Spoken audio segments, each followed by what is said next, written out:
Pongámonos frente a la increíble cantidad de mal, de violencia, de mentira, de odio, de crueldad y de soberbia que infectan y arruinan el mundo entero.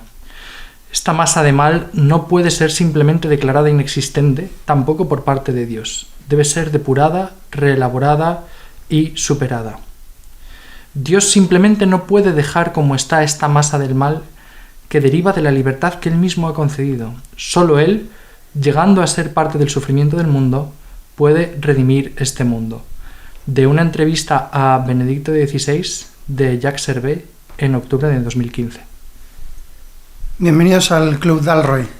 Estamos muy contentos de volver a estar en vuestros altavoces y de que nos escuchéis. Hoy queríamos tener una conversación con el profesor Juan Jesús Álvarez, a quien hemos invitado para que nos ayude a entender, a profundizar o al menos a conversar y a plantear algunas preguntas acerca del problema del mal y del sufrimiento. Es un experto porque es del Atleti, pero en estos temas del sufrimiento...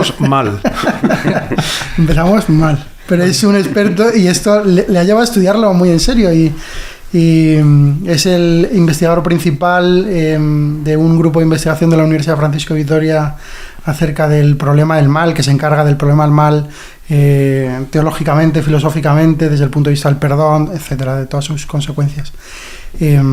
Buenos días, buenas tardes cuando nos escuchen. Juanje, ¿qué tal? Hola, muy buenos días. Pues nada, un placer. Muchas gracias por la invitación. Y bueno, te hago una pequeña puntualización. Es verdad que soy investigador principal, pero no el único investigador principal en ese proyecto. Está también en la empresa Salvador Antuñano. A quien hemos nombrado muchas veces, pero quien no se presta a ponerse delante de los micrófonos.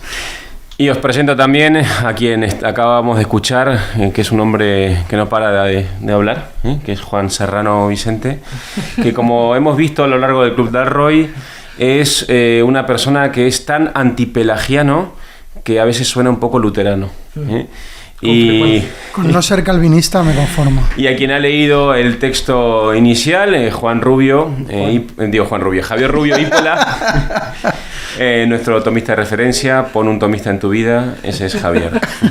Y este pesado que nos ha presentado es el capitán Dalroy, al que le debemos un respeto especial porque ayer fue su cumple o antes de ayer.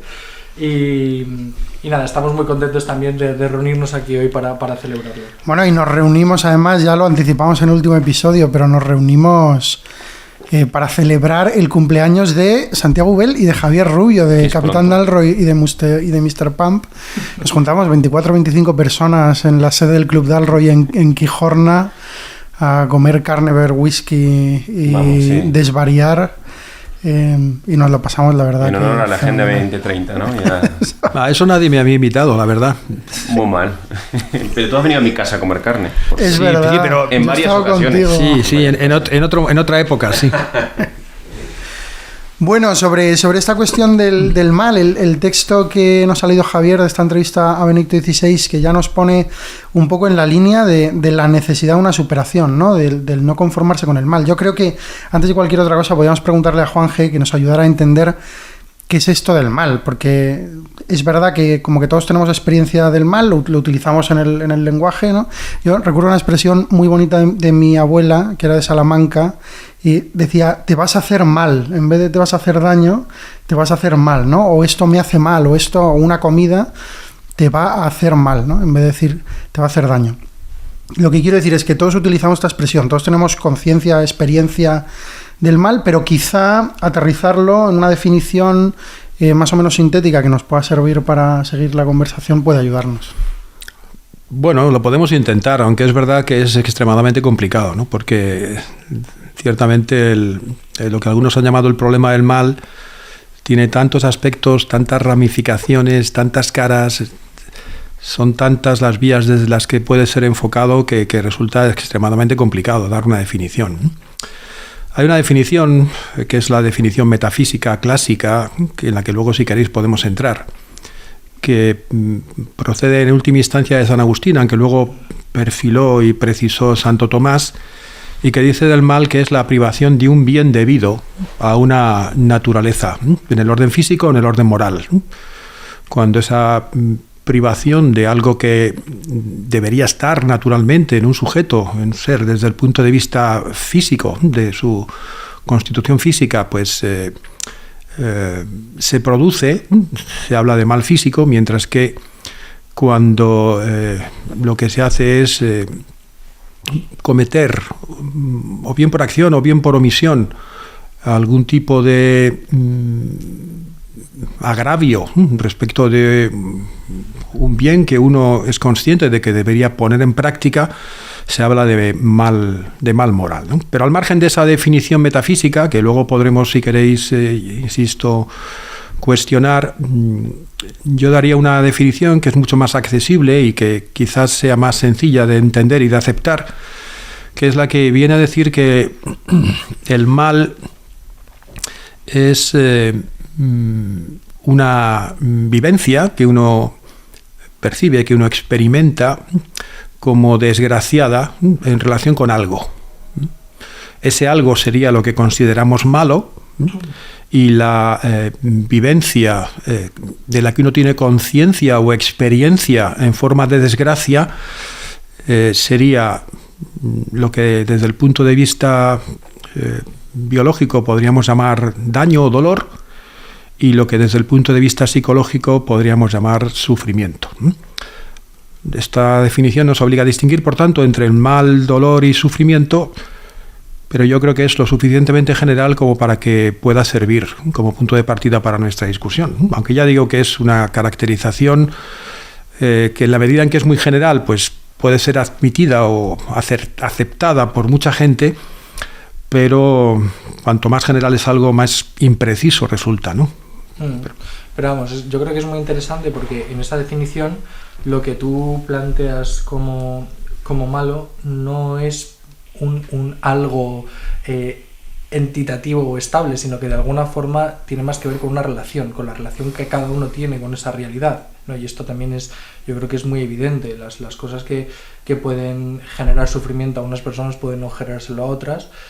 Incluso objetos que pueden generar a priori sufrimiento a todo el mundo, como puede ser el espectáculo del sufrimiento del inocente o la experiencia de la muerte, en el fondo también tienen un aspecto que es mucho más vivencial, o la experiencia del mal que hacemos de esos males es mucho más personal y mucho más vivencial que podemos decir objetiva, es decir, no hay una ciencia, por decirlo así, de lo malo o del mal, sino que lo que puede haber es un estudio, una observación, que diría C.S. Lewis, de cómo yo me relaciono, cómo cada uno se relaciona con ese mal a partir del dolor y del sufrimiento, ¿no? Bueno, yo creo que sí, puedes tener razón, creo, aunque lo que yo he dicho no tiene por qué ir en perjuicio de un carácter objetivo del mal, ¿eh?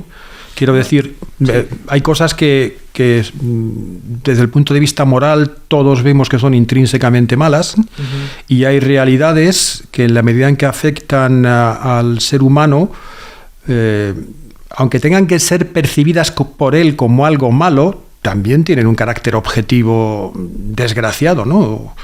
Y en esa medida malo, ¿no? La precisión de la definición que habla de que tiene que ser percibida como desgracia, como algo o por alguien, no significa que no haya cosas que deban ser razonablemente percibidas como desgracia por todo el mundo, ¿no? Yo creo que son las dos cosas compatibles. Bueno, y de hecho, algunos trastornos psicológicos coinciden justo en la incapacidad para apreciar como malo aquello que objetivamente es malo, ¿no? Estoy pensando en algunas psicopatologías en concreto. Yo recuerdo a mi profesor de sociología cuando estudiaba teología, el profesor Víctor Tirado, que no creo que no se escuche, pero si no se escucha le saludo, al que luego leí también para la tesis, porque es un zubiriano, y un día vino a clase muy enfadado porque había ido al médico porque le dolía, no me acuerdo lo que era, ¿no? Pero porque le dolía la espalda, pongamos por caso. Y el médico le mira, le hace unas radiografías, yo qué sé qué le mandó, y el médico le dijo: no le puede a usted doler la espalda. Y él se enfadó muchísimo. Dice: usted me puede decir como médico que no tengo nada, pero es mi dolor. Decía, está enfadado en clase, ¿no? Decía: es mi dolor, no me puede decir que no me duele. Sí me duele. Otra cosa es que a lo mejor esté loco o que a lo mejor me duelan cosas que no tienen, no sé cómo decirlo, contacto con la realidad. Me ha recordado esto y lo traía como punto gracioso justo para hablar también de la intransferibilidad de la experiencia propia del sufrimiento, ¿no? O sea, hay un punto en el que efectivamente uno dice, no, es que no he conseguido entradas para el concierto de One Direction, y uno dice, pues qué tontería, y a lo mejor hay gente que, yo que sé, que está llorando 6 días por eso. Y esto incide, yo creo, en la dimensión misteriosa del mal. O sea, hay algo en el mal que es misterioso, precisamente porque percibimos con relativa facilidad, en muchos casos, cómo las cosas deberían darse. Cuando se dan contrariamente a cómo debieran darse, emerge en el ser humano, en la persona, la pregunta por el por qué, ¿no? O sea, ¿por qué estamos mal hechos? ¿Por qué no me salen bien las cosas? ¿Por qué llueve cuando yo quiero que haga sol y estoy más contento cuando hace sol? ¿Por qué mi abuelo se murió de una enfermedad? ¿No? O sea, como esta dimensión increíblemente personal, pero que al mismo tiempo es universal y nos permite empatizar con otros. A mí no me queda para nada claro, y por ahí lo he entendido mal, escuchándoos a vosotros, la relación que establecéis casi estrechísima entre sufrimiento y mal. O sea, no sé hasta qué punto podemos decir que el sufrimiento es la vivencia del mal, cuando es el sufrimiento, al menos en la tradición cristiana, tiene un valor y un valor de redentor, un valor de purificación, no solamente en la religión cristiana, sino en otras culturas, otras religiones, donde se encuentra que el sufrimiento no es algo que haya que evitar a toda costa, como sí se dice que hay que evitar a toda costa el mal. ¿No? Me parece que habría que distinguir tal vez a Yo no estoy muy de acuerdo con esto que acabas de decir. Probablemente incluso dentro de la propia teología cristiana a veces hemos confundido los términos y hemos generado cierta confusión. No es el sufrimiento lo que tiene poder redentor, es el amor. El amor, en el caso concreto de Jesucristo, el amor que mueve a aceptar el sufrimiento y que se expresa especialmente cuando uno sufre, en la medida en que el sufrimiento implica una cierta negación de sí, pero una negación aceptada y una negación estimulada y promovida por el amor, que es lo que efectivamente tiene poder transformador. Algo parecido sucede en el caso de los sufrimientos a los que nos vemos expuestos en la vida. Decimos, bueno, este sufrimiento acabó teniendo un efecto positivo. En buena medida depende de la actitud que tú tomaste ante el sufrimiento. Ya. El sufrimiento de por sí no es el que genera inmediatamente un bien, ¿no? Pero a veces el sufrimiento no es precisamente porque tú te vives mal, por ejemplo, ¿no? Estoy pensando ante un mal objetivo, como puede ser la enfermedad de un hijo, en la cual el sufrimiento para los padres es terrible. Y sin embargo, a veces ese sufrimiento, quiero decir, es provocado por tu incapaz, no sé, bueno, por ese ejemplo no me funciona. No, estoy pensando en un sufrimiento que uno causa cuando se niega a renunciar por amor al otro, a ciertos apegos, a ciertos placeres, a cierta búsqueda de sí mismo.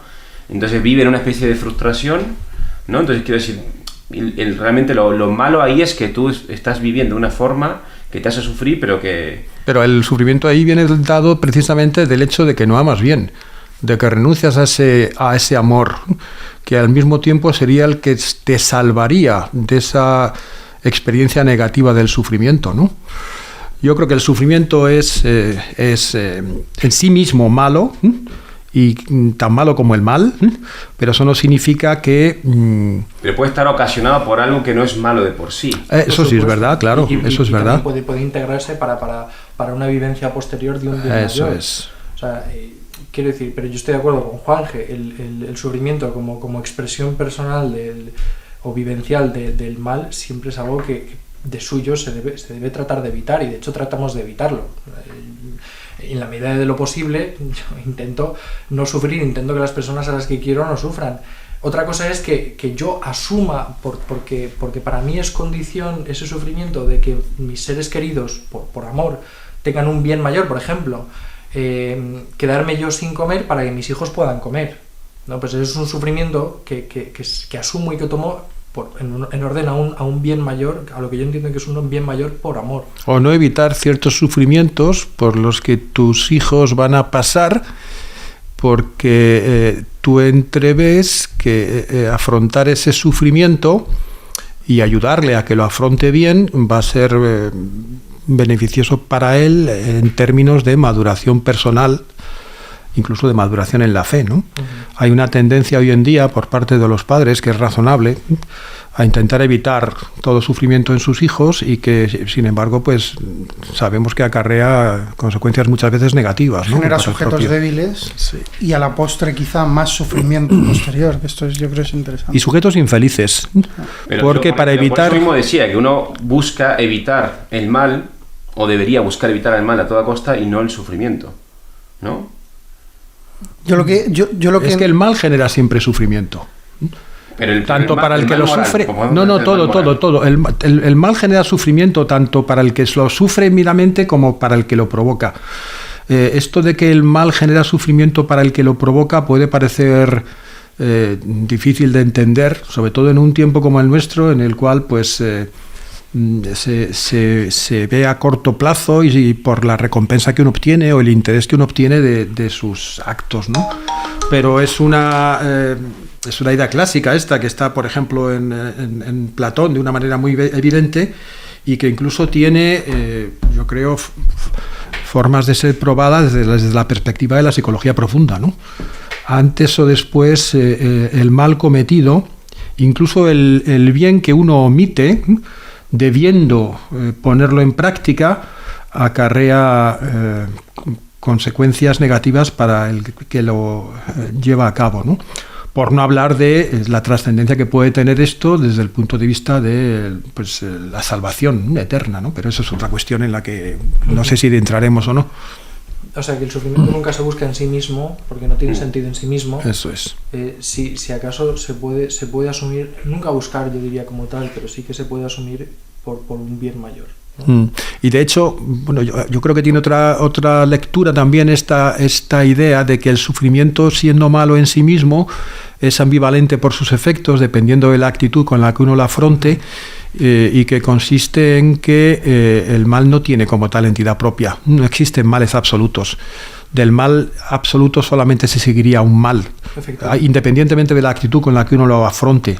Si de todo mal puede uno obtener, dependiendo de la actitud y la motivación con la que lo afronte, un cierto bien, por pequeño que fuera, eso significa que no es sustancia, que no existe en sí por sí mismo, ¿no?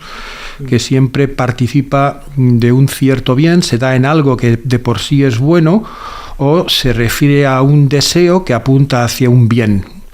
Yo creo que esta es una forma de mostrar... Me da la sensación de que estamos dando vueltas, en el fondo, a la definición también tomista de mal como privación de un bien, porque en el fondo siempre que estamos hablando del mal, estamos refiriéndolo a un algo que nos falta y que en el fondo es lo que queremos y lo que buscamos, ¿no? Sí, lo que pasa es... Sin embargo, no sé, la experiencia, la vivencia del mal, yo la he vivido siempre como...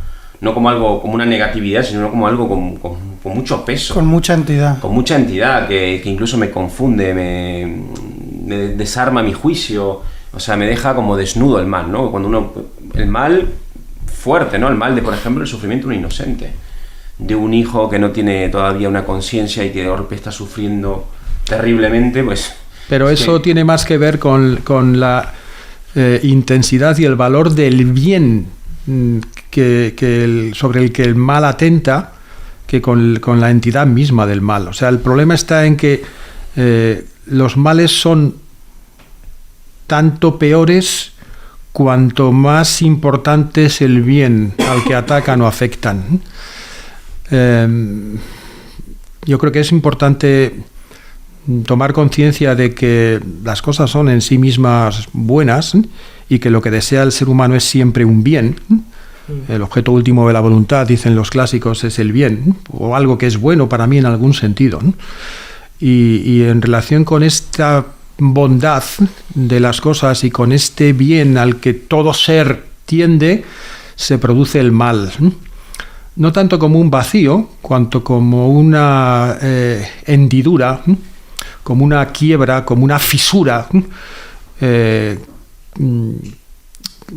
que acaba viviendo de forma parasitaria. Pero respecto del bien, El mal, más que un vacío, es una especie de sanguijuela que chupa la sangre que constituye el bien de cada ser, ¿no? Esta idea de que el mal tiene un carácter parasitario, pues está muy presente, por ejemplo, en Jacques Maritain, de allí la tomo, y a mí siempre me ha gustado la imagen del mal como parásito del bien. Tiene también el parásito este carácter negativo, vive de otra cosa, aunque tiene una cierta entidad.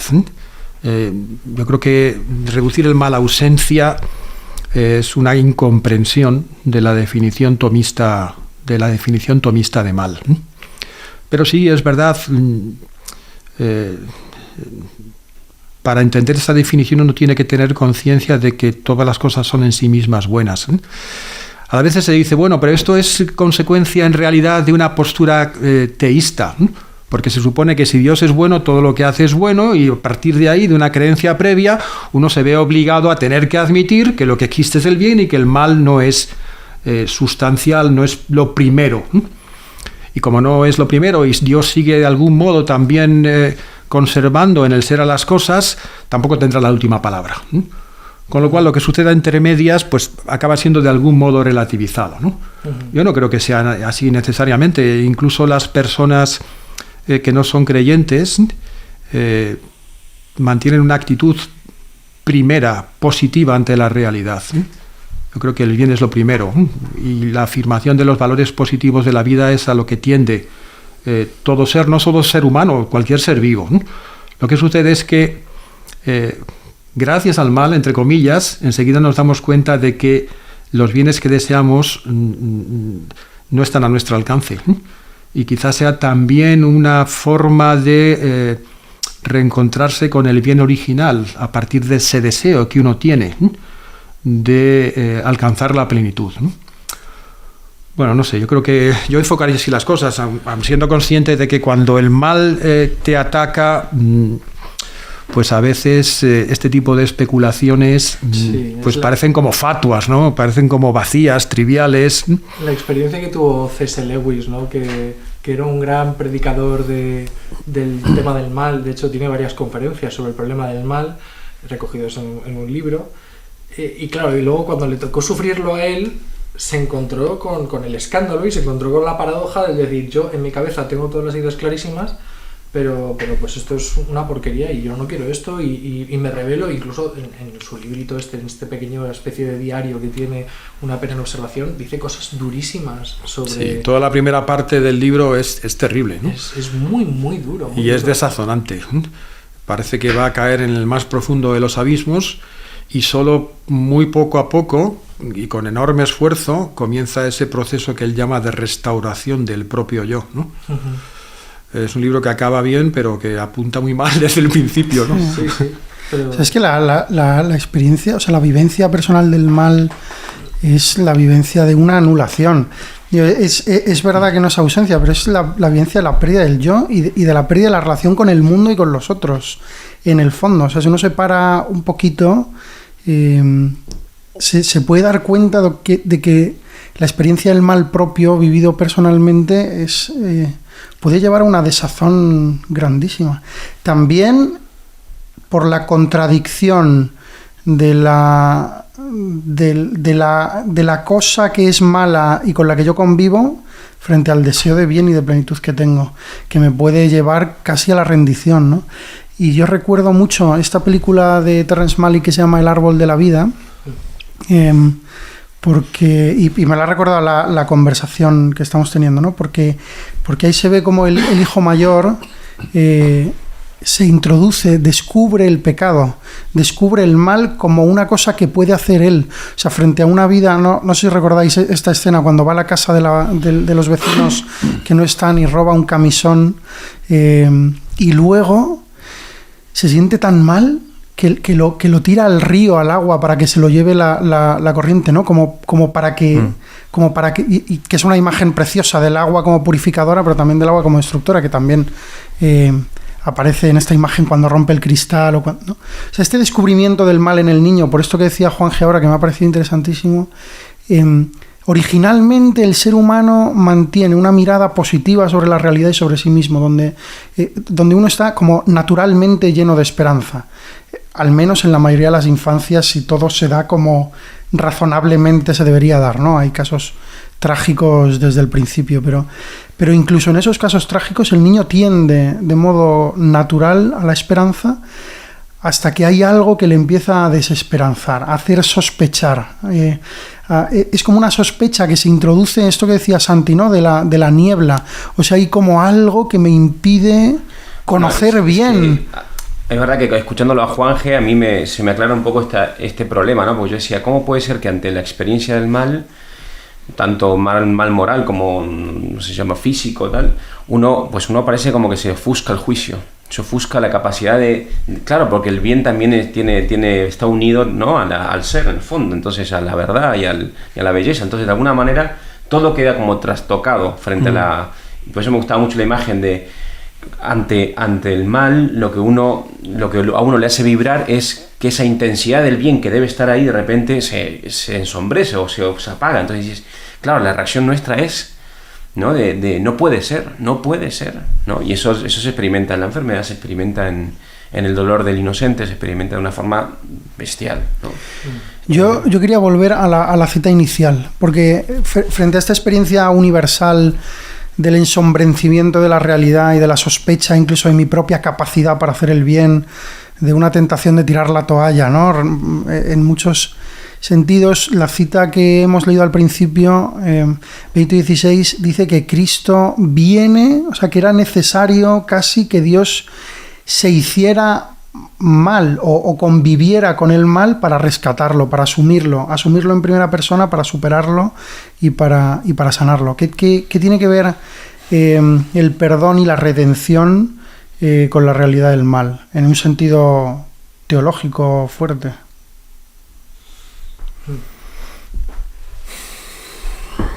A ver, el valor del perdón, que es un valor sanador, tanto para el que lo recibe como para el que lo da sinceramente, tiene que ver, yo creo, con la restauración de esa relación positiva con la realidad en su conjunto, con la persona que te ha ofendido o en última instancia con el propio Dios, ¿no? La respuesta clásica, que es la respuesta de San Anselmo, que a mí me gusta en el fondo, quizá no tanto en la forma, es que el único capaz de pagar la deuda que el ser humano había engendrado con respecto a Dios a través del pecado era el propio Dios, pero que al fin y al cabo, como el que había cometido el pecado, el deudor es el hombre,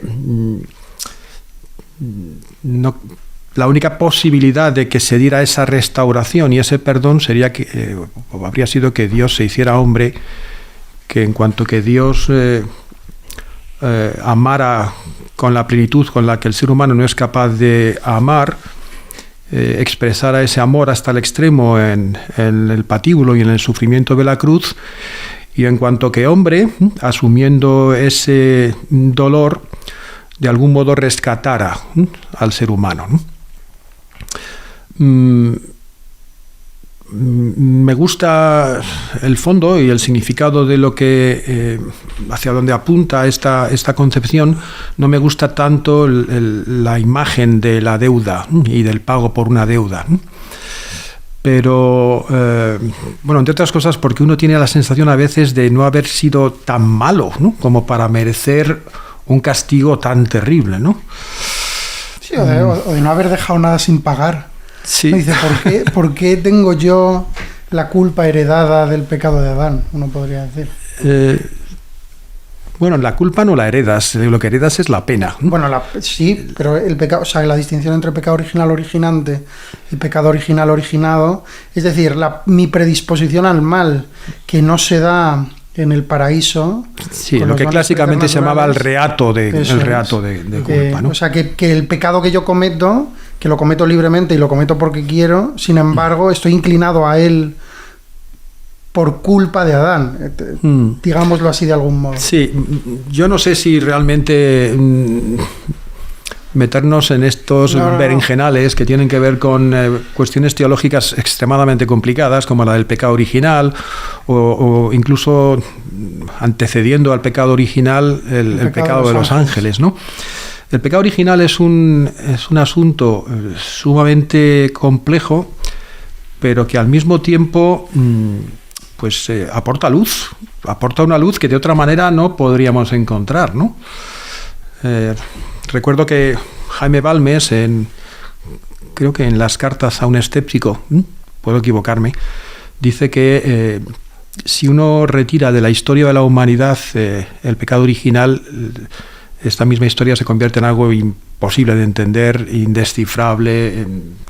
Mientras que si uno pone el pecado original en la historia de la humanidad, es como si viniera a ser una clave que esclareciera por completo la historia de la humanidad. Algo parecido viene a decir Kant, no con su idea del pecado original, pero sí con otra tesis que se le parece mucho, que es la tesis del mal radical. Según Kant, hay una inclinación natural en el ser humano al mal. Luego él interpreta esa inclinación en un sentido muy diferente, no es un sentido teológico, no es un sentido contra el Dios bíblico, sino contra lo que él denomina razón legisladora. Pero en el fondo ambos son intentos de explicar por qué al ser humano le cuesta tanto hacer el bien y en cambio parece que nos cuesta tan poco hacer el mal, o si no hacer el mal directamente, omitir la acción buena por la que uno se ve exigido en múltiples ocasiones, ¿no? Esto es una constatación antiquísima, porque yo me acuerdo que incluso en el poema del Ser, Parménides dice que la senda que conduce hacia arriba, hacia la verdad y hacia el bien es una senda estrecha y que va hacia arriba, y que en cambio la senda que va hacia la mentira y hacia el mal es una senda que es amplia y va cuesta abajo, o sea, aquí por aquí el carro va. Sí, eso es una experiencia, yo creo, universal, ¿no? En la propia República de Platón, el tema del que se habla es si los malos, los que cometen injusticia, son los que verdaderamente son felices, o si no es más que una pura apariencia esa felicidad de los malos, ¿no? Porque uno presupone, y eso también en la exigencia, yo creo, de la moralidad y de la conciencia moral, que el bien merece no una recompensa, pero quizás una fructificación. El término premio-recompensa no me gusta tanto, pero sí una fructificación en términos positivos, mientras que una acción mala pues parece que está pidiendo a gritos que fructifique negativamente, no solo en daño para el otro, sino también en mal para el que lo comete, ¿no? Y esto no siempre parece que suceda así, ¿no? Sobre esta... Claro, o sea, en Israel, de hecho, en los Salmos hay un escándalo por la negación de la lógica retributiva, ¿no? O sea, por la ley universal cósmica que los orientales pueden llegar a llamar karma, pero hay un escándalo. Dice, ¿por qué al malo le va bien y al bueno le va mal? Esto es el libro de Job, ¿no? El libro de Job es impresionante.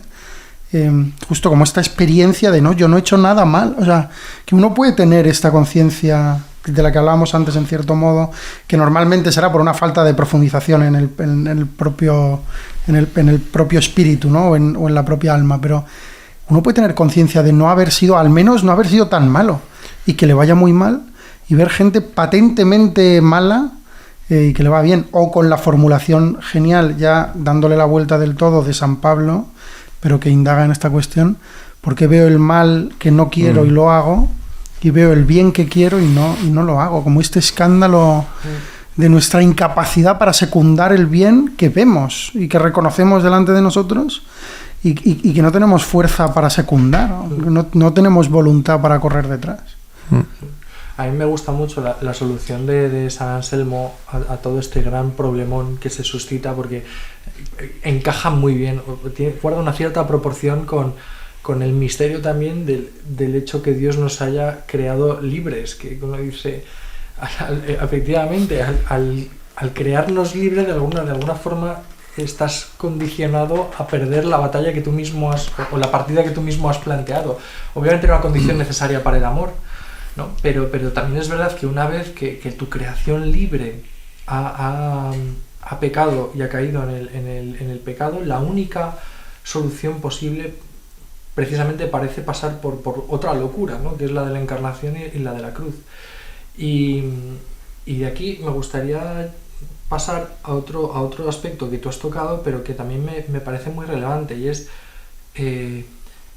la necesidad, no sé cómo formularlo, o sea, como el hecho de que Dios exista, que el Dios cristiano que nos ha sido revelado existe, y que sea como es, que sea un Dios que se ha encarnado, que ha crucificado, que ha muerto por nosotros, de alguna forma, a pesar de que parece un poco desproporcional a nuestra experiencia inmediata, también nos resulta tremendamente satisfactoria desde un punto de vista de comprender la magnitud del gesto de amor y de la salvación, ¿no? Y el decir, vivimos en una época en la que una de las principales causas de muerte no natural es el suicidio, producido por la desesperación.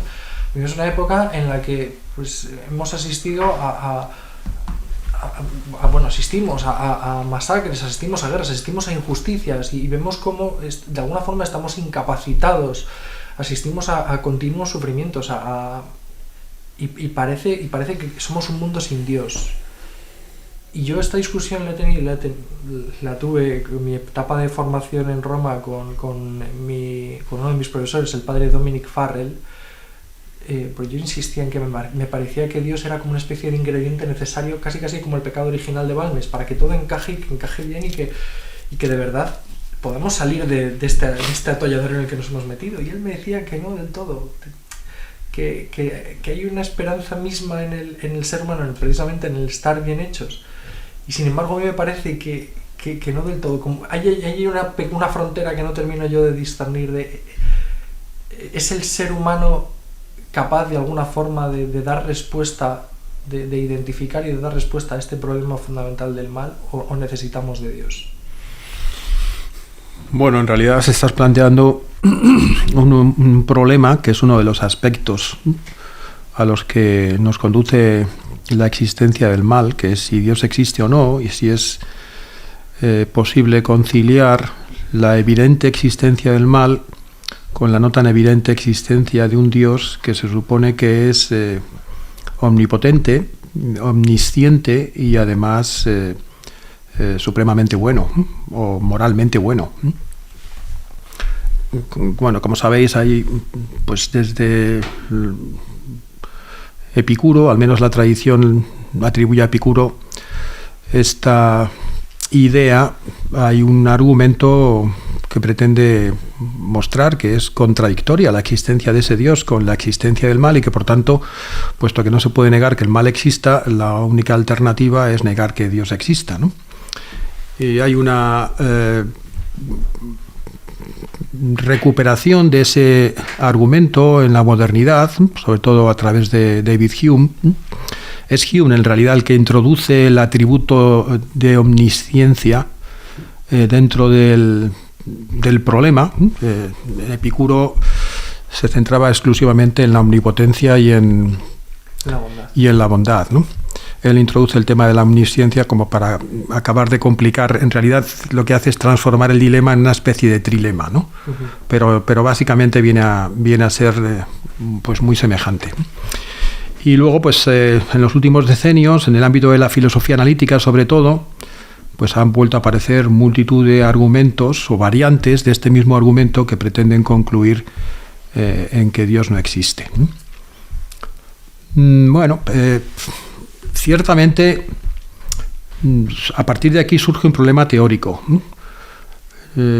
que los medievales, por ejemplo, nunca habían interpretado como una contradicción, ni siquiera como una aporía, sí como un problema al que había que responder, ¿no? Y respondían de varias maneras. En primer lugar, respondían a través de la seguridad de que la filosofía era capaz de demostrar la existencia de ese Dios, y que por tanto, si teníamos certeza de que Dios existía, nuestra incapacidad para resolver el aparente conflicto entre la existencia del mal y la existencia de tal Dios se debía a nuestras limitaciones, no tanto a que fuera imposible de resolver esa cuestión. Claro, el problema es que con la filosofía moderna se pierde la confianza en la capacidad de la razón para demostrar con certeza, con algún tipo de certeza, la existencia de Dios y todo se complica. Lo cual viene a decir que en realidad la forma en la que uno afronta la cuestión del mal y las luces que uno de antemano prevé que puede arrojar sobre el asunto tiene mucho que ver con la mentalidad propia del tiempo, ¿no? Y con presupuestos de índole metafísica, pero también de índole antropológica, incluso de índole cultural, ¿no? Esto es un tema que a mí me interesa mucho estos últimos tiempos y sobre el que estoy reflexionando algo, ¿no? Bueno, aparte de la demostración de la existencia de Dios y de su carácter omnipotente, puesto que es el único ser necesario por sí mismo, capaz de crear toda la demás, realidad que sería contingente y al mismo tiempo bueno, porque la bondad es una perfección y Dios participaría, mejor dicho, poseería por sí y en sí mismo todas las perfecciones posibles. Pues hay una forma indirecta de responder a este problema del mal, enfocado como argumento contra la existencia de Dios, que es plantearse la pregunta por el origen del bien, ¿no? Si el mal existe y requiere de un origen, también el bien existe y es tan patente su existencia como la del mal, requeriría igualmente, si uno se pregunta por qué, de una hipótesis que diera razón de su origen. Y entonces surgen dos alternativas, no más, ¿eh? O bien una concepción maniquea, que hablaría de la existencia de una dupla de divinidad, una origen del mal y otra origen del bien, o bien la otra explicación, que es por la que la filosofía cristiana siempre abogó, consiste en establecer una disimetría entre el bien y el mal, entre la línea del bien y la línea del mal, en el sentido en el que antes decíamos, y a partir de aquí viene la definición del mal como privación de un bien debido, etcétera, etcétera, ¿no? Pero la cuestión sigue patente y yo creo que desde el punto de vista teísta hay que atender a todos los frentes. Hay que recuperar, y eso es algo para lo que la ciencia en los últimos tiempos pues ayuda, la posibilidad de argumentar sólidamente a favor de la existencia de Dios y de un Dios además omnipotente, omnisciente y supremamente bueno.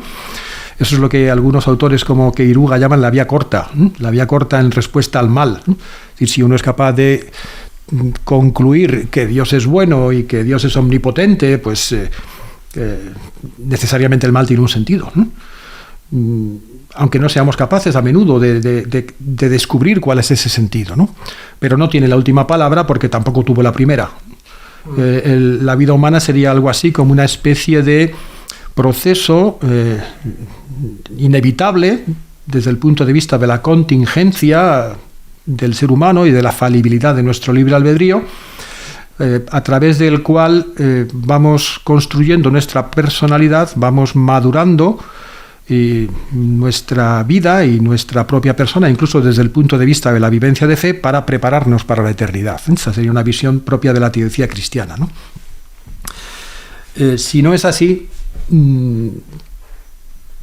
yo veo difícil encontrar un sentido al mal, por no decir que resulta imposible.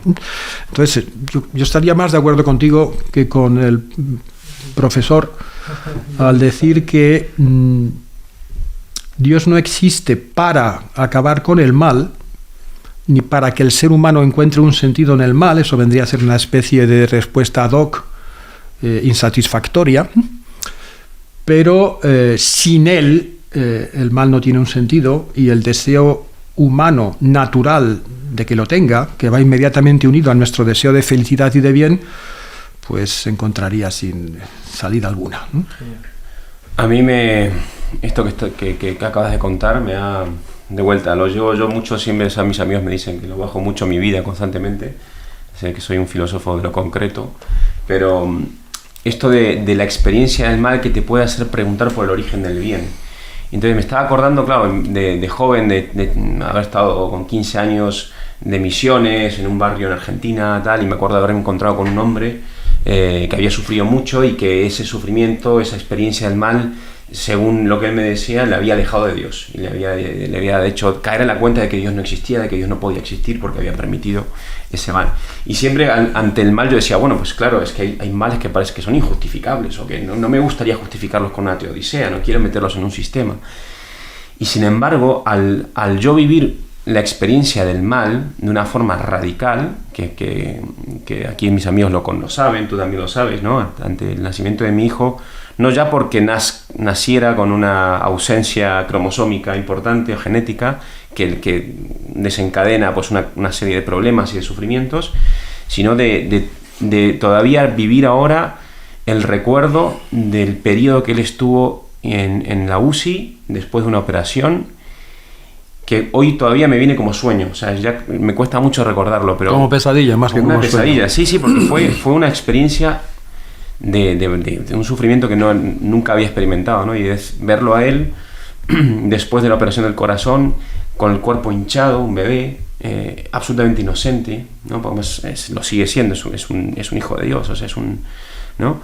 Que no ha hecho mal a nadie y que está de repente, bueno, atravesado por cables, por agujas, por todo el cuerpo, atado, porque los más lo ataban, como si estuviese crucificado, atado a la cama para que no se arrancaran las cosas, llorando sin poder consolarlo.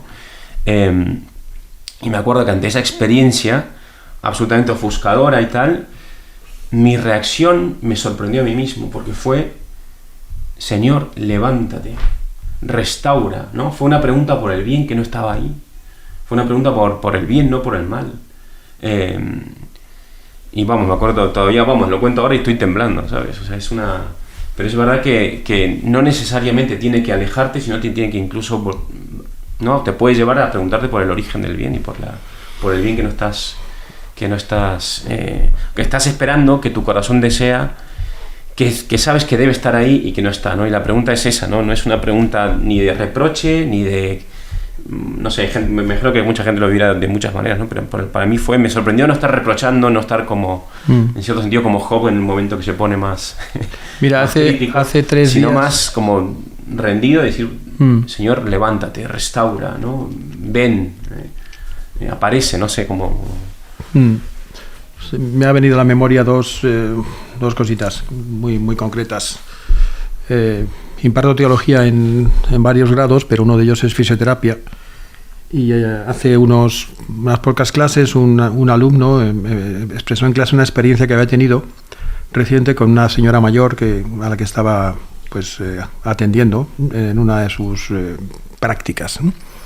Y le contaba la señora mayor, mientras estaba atendiendo, que ella había sido siempre atea, pero que en los últimos años había tenido una serie de experiencias que le habían hecho cambiar. Y esas experiencias tenían que ver, en primer lugar, con la sensación de vulnerabilidad que la propia vejez, aparte de una serie de problemas que ella tenía, le había conducido, y por otra parte, la respuesta que había recibido de muchas personas cercanas, que era una respuesta de ternura, cercanía, cuidado, y por alguna razón ella había interpretado que esa era la respuesta que Dios le ofrecía, ¿no? Una especie de manifestación de la mano que Dios le echaba en esa circunstancia, ¿no? Bueno, me ha recordado un poco a lo que has comentado, ¿no? Y este chico que contaba esta anécdota, tengo la sensación de que no tiene nada de creyente, pero le había llamado profundamente la atención, ¿no? Y luego tenemos la otro que me ha recordado. A veces tenemos la impresión, y por suerte o por desgracia es lo más común, de que nos planteamos la pregunta por Dios cuando las cosas no van mal, ¿no? Cuando sufrimos, ¿no? Y no deja de ser menos estimulante plantearnos la misma pregunta cuando las cosas nos van bien. De hecho, hay una frase que a mí, cuando la leí, me produjo una enorme impresión, de Chesterton en su biografía sobre San Francisco de Asís, citando a un artista, un humanista del Renacimiento, Rossetti, Dante Gabriel Rossetti.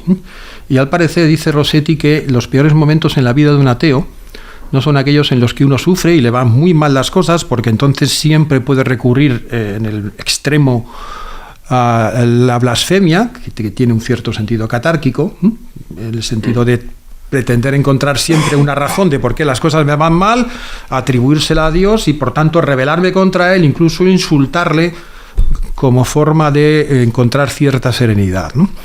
No, los peores momentos en la vida de un ateo no son aquellos en los que me van mal las cosas, sino aquellos en los que me van miel, me va todo muy bien, sé que no lo merezco, que no es consecuencia de mis méritos, quisiera dar gracias y no sé a quién dárselas. Uh-huh. Esta es una idea que a mí me pareció genial, ¿no? Pero bueno, con esto tenemos que cerrar porque se nos acaba el tiempo, así que rápidamente vamos a ir a la parte de recomendaciones, que yo creo que hemos tratado muchos temas, así que podemos recomendar muchas cosas. Siempre solemos dejar la primera palabra a nuestro invitado para que... Bueno, es tantísima la bibliografía que hay sobre el asunto, que es extremadamente complicado, ¿no? Me decís que nuestros oyentes tienen un cierto nivel, una preparación, inquietud. Muchísimo. Altísima. Yo me gustaría recomendar un libro que encontré casi por casualidad hace 2 años y que no ha tenido mucho éxito. Es una de estas pequeñas joyas que uno descubre a veces y perdidas. No se ha reeditado. Además es el libro de un jesuita. Vamos a sacar la cara por la compañía en estos términos, en estos tiempos. Es Francisco Ruiz, se llama, el jesuita. Estuvo la mayor parte de su vida de misionero en Japón, dando durante muchos años clase en una universidad en Tokio. Y el libro que él publicó, se lo publicó la Universidad Pontificia de Comillas, pero ya digo, es una edición la que hizo y no se volvió a reeditar.